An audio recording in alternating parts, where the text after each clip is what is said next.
Rex Miller and Sam Pollard, co-directors of Citizen Ash, an illuminating documentary on Arthur Ashe. It's very much an origin story of not just a tennis player, but an activist.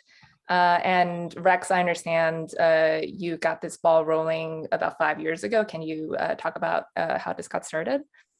Yeah, I'd say this is part of my whole lifelong tennis journey. As I grew up a tennis player, had tennis fanatic parents. And my first glimpse of Arthur Ashe, I was 6 years old, and I was at the match in 1968 when he won the US Open. And I used to try to play like him, as well as the other greats, Stan Smith and Jimmy Connors, all those guys. But anyway, 5 years ago, some archival material that was really interesting landed in my lap. The daughter of a Life magazine photographer called me and said, "Hey, my father spent a week with Arthur Ashe in 1968 for Life magazine, and we have 41 rolls of film that nobody's ever seen before, and you should do a film about all of this." So that kind of got the ball rolling, but it didn't really come together until Jeannie Ashe officially came on board. Jeannie Matusami Ashe, a well-known photographer. I had met her years before as an aspiring photographer. Anyway, once Jeannie came on board, and then Johnny Ashe came on board as well, then the project really got rolling. Mm-hmm. Then it was 5 years. And Sam, you guys have worked together before. So Sam, when did you come on board? Yeah, I've known Rex since 2017. He had shot some material for me when I was down in Durham, North Carolina. And about a year and a half ago, his producers, Beth Hubbard and Anna Godis, reached out to me and said they were looking for someone to help come in and really help Rex get over the finish line with the film. So my first comment was, well, I just need to talk to Rex and see if Rex is cool with it. I don't want to ever step on another director's feet. And Rex and I had a Zoom and we talked about it, and we figured that we could be compatible, and we started working together. And for me, it was really interesting because I grew up in the 60s like Rex, but I'm older. So by 1968, when Arthur won the first US Open, I was 18 years old, and I was fully aware of his prowess on the tennis court, but I didn't know about his life afterward, except I knew he got AIDS and he had died because of that blood transfusion. So for me, working on this film was a real opening the doors to the insights in terms of insights about who Arthur was off the court. Mm-hmm. Well, Rex, do you know why that footage was unseen? Like why was it just like on the back? Yes, sorry. They were still photos. He had photographed Arthur for Life magazine, and Life ran the cover, and then 2 or 3 photos. And then those photos would be seen a lot. They were iconic photos, one of Arthur holding up the statue and one with hugging his father. But the other 41 rolls, and for you digital folks, each roll of film has 36 images roughly. So we're talking thousands of images. And that they had just sat in the archive of the family of the photographer, John Zimmerman. Mm-hmm. And this project became, all about taking advantage of this amazing archival that we uncovered. So that was one of, I'd say, 3 major elements of archival that kind of, if not, like maybe I'll keep counting, 4 or 5. We had all this great archival, including some home movies of Arthur that Jeannie shared with us, and that included Arthur in Vietnam in 1968, taking his own home movies and handing the camera to his tennis buddies who photographed him playing in front of soldiers in Vietnam. So we almost had an overabundance because the biggest asset became these tapes that were done by the author Arnold Rampersad while writing the book Days of Grace, which was Arthur's autobiography in the early 90s. And he found for us 33 tapes in a shoebox in his attic that from the interviews. And that became a big, big part of the film. It allowed us to tell Arthur's story with his voice, his internal voice, in a kind of non-formal setting, because they interviewed for weeks. And Arthur also spent a lot of time with a micro cassette recorder by himself. So occasionally he would just talk. So that became a big resource for us. And that's one of the big reasons we had to go to the bullpen and call in Sam Pollard to help. We had this was now 33 hours of Arthur talking. So we only have 90 minutes, you know, so yeah. I love the voiceover narration from him because especially when you just hear the voice and it doesn't cut to the picture yet, because it feels so like present, like you just had interviewed him like a couple months ago. I don't know, there's like something about the quality and the way it's put together. But the film, like you have these parallel stories because it's like the rise of his tennis career and the rise of his activism as well. And you know, we see he got a lot of flack at the beginning of his career for not being more vocal like Muhammad Ali. So what was it like in the editing process, I guess, Sam, like trying to balance these two stories?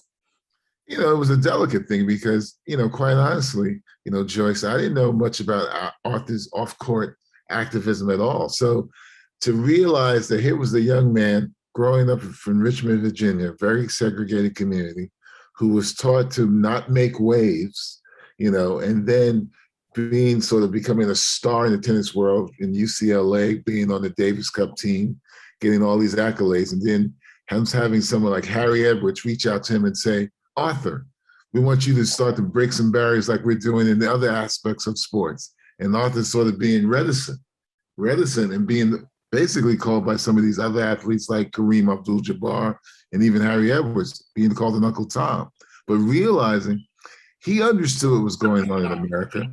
He wasn't ready yet to speak out. He needed to find a way to have a platform to speak out, as Rex has talked about. And it really, I think for me, Rex will speak to this, but for me, three things happened for Arthur that gave him this platform. The assassination of Martin Luther King, April 4th, 1968. A few months later, the assassination of Bobby Kennedy. And then he wins the US Open. And I think that level of confidence that he found from winning the US Open said to him, now I can speak out because all this other stuff that I've seen angered me. Rex? Yeah, and we were talking about this last night, but for me, the root of his activism was back when he was about 13 years old when Emmett Till was murdered, and Emmett Till was the same age as Arthur. And I think, you know, clearly as expressed by Arthur, as he says, if you were Black, even if you were illiterate, you knew who Emmett Till was. And so I think that was kind of like the root. And being from Richmond, the capital of the Confederacy, coming up in the 40s and early 50s, you couldn't like go protest. There were no BLM, you know, activists to meet with and start a movement. So also, as he said, he was the raisin in the rice pudding. He was the only one in tennis. So, and as you're coming up, you can't, you know, just start throwing rocks in the country club. So it took him time. He resisted, he dialogued with, but resisted a lot of input from others, including Stokely Carmichael, in addition to Harry Edwards. And then when he was ready, when he had his platform, he was now world champion, then he set about his activism publicly in a more strident way. Mm-hmm. Over time, too. He was long-term and intentional.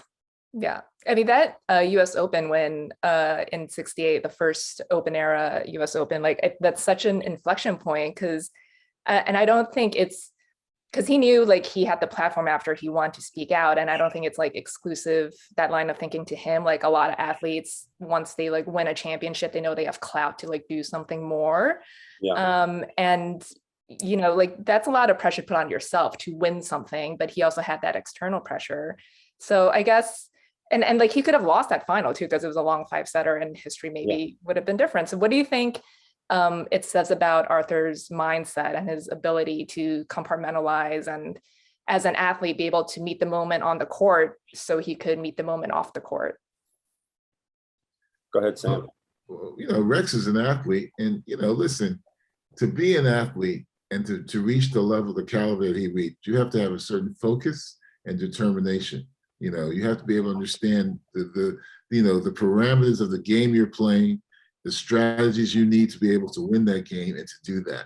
And that's the same kind of attitude he had to have off the court to do the stuff that he did. Focus, determination, and strategizing, understanding how he had to deal with these things to overcome them. And quite honestly, you know, it's not in the world of just athletics, but in the world of business, in the world of the film business. You need these kind of things to be able to succeed. And he understood that. And I think that's why he was so good at what he did on the court and off the court. Yeah, I think strategy is the key word there. And Arthur never would do anything that could potentially sideline him or embarrass his family. So he was always very strategic. And he wound up being in corporate boardrooms. He got on the board of Philip Morris. Philip Morris was a big tennis sponsor, and the CEO loved Arthur. And rather than reject that company because they make cigarettes, Arthur was like, well, I'm going to use this opportunity to further our cause, of my race. And as John Carlos says, he's talking about the human race, So I always looked at him as like an undercover operative, in the big house. That was his style. And I think he's so relevant now, and his strategy is so relevant now because everybody's in their own silo, right? So Arthur was all about bringing people together from different sides of the table. Mm-hmm. I love that segment about the Wimbledon final against Jimmy Connors, and like you really see his tactician brain working and like his game plan on like how to beat him and everything. So yeah. That was really fun to put together. Like I still coach tennis, so Donald Dell, who kind of, or a couple of the tennis guys kind of narrate that strategy. So that was really fun to work with it, and Sam put that together beautifully because it really was an incredible strategy. And not only did he and his tennis buddies come up with the strategy, but he had to implement it on the world's biggest stage, on the biggest day. Yeah, definitely.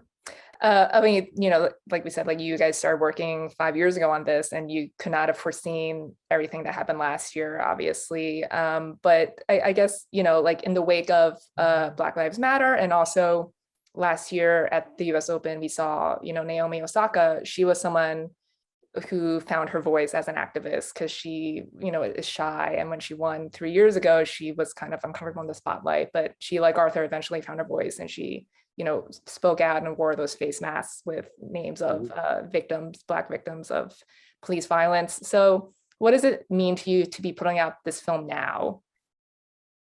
Well, you never quite know how your film's gonna be, the response your film's gonna get, when it comes out into the public.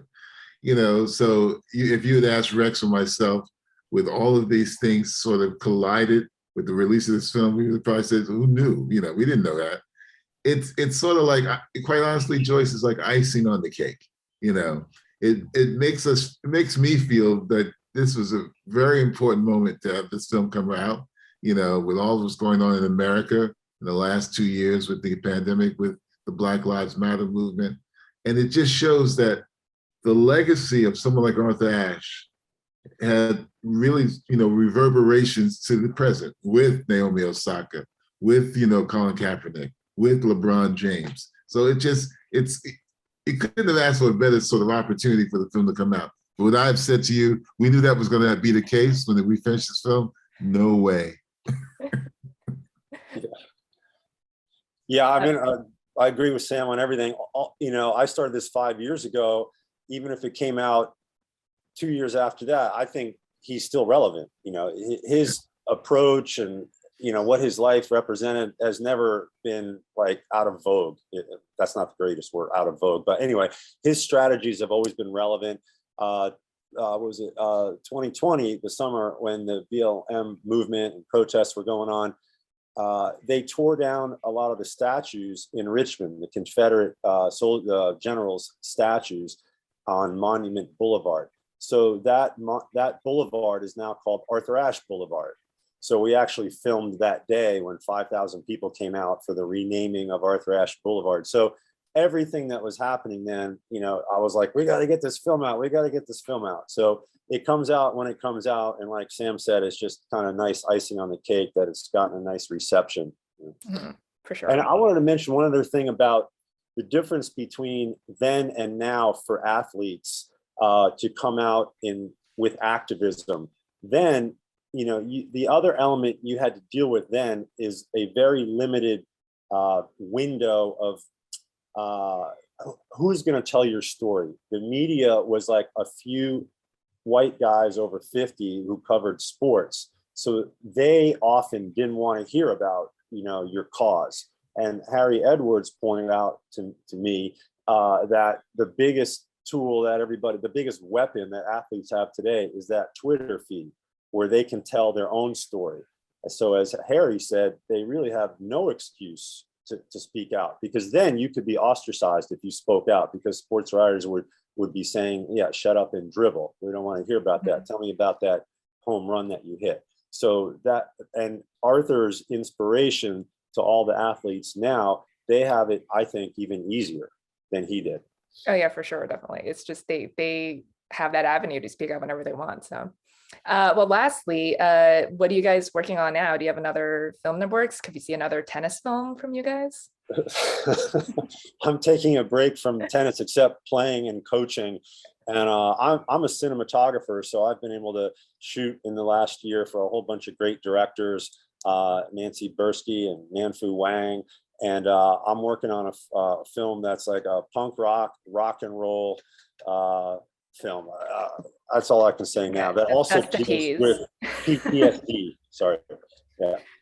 And for me, Joyce, I'm in the middle of production on a 4-part series about the legendary basketball legend, Bill Russell. Nice. And next year I'll be doing a documentary. It's another sports-related documentary about the Negro Leagues. Nice. So, I love a good sports doc, and this was one of the best ones I've seen. Well, guys, it was great speaking with you. Thanks so much for your time, and congratulations on the film. Thanks, Joyce. Thank you.